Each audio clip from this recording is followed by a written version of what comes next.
गेल्या 3 दिवसांवर मकर संक्रांतीचा सण जो आहे तर तो येऊन ठेपलेला आहे आणि ह्या पार्श्वभूमीवर येवल्यामध्ये मोठ्या उत्साहात मकर संक्रांतीचा उत्सव साजरा केला जातो आणि ह्या ठिकाणी मुंबई असेल, पुणे असेल किंवा अनेक ठिकाणावरनं पैठणी खरेदी करण्यासाठी बाहेरून आलेले जे पाहुणे मंडळी आहे तर ते या ठिकाणी येत असतात। आपण या ठिकाणी एका नामांकित पैठणी च्या दुकानामध्ये या ठिकाणी आहोत आणि या ठिकाणी आपण पाहू शकतात का कशा पद्धतीने पैठणी घेण्याची जी लगबग आहे तर ती पाहायला मिळते।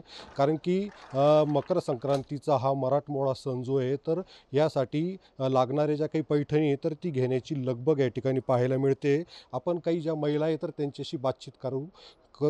ताई, मला हे सांगा, तुम्ही कुठून आला आहेत आणि तुम्ही पैठणी घेत आहेत, काय सांगाल?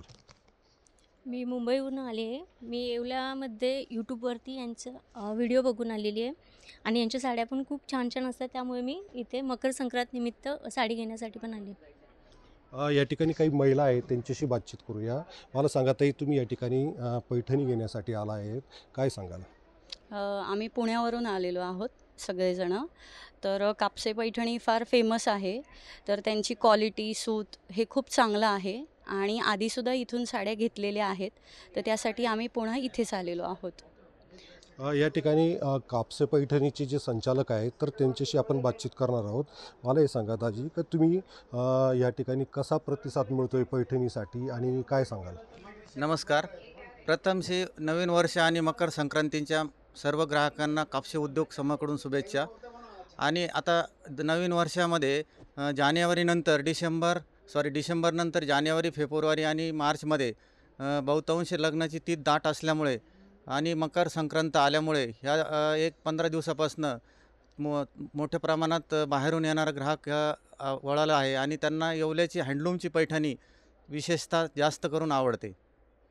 एकंदरीत पाहता या मकर संक्रांतीच्या पार्श्वभूमीवर मोठ्या प्रमाणात इथं पैठणी खरेदीची लगबग पाहायला मिळत आहेत। उमेश पारिक, TV9 मराठी, येवला, नाशिक।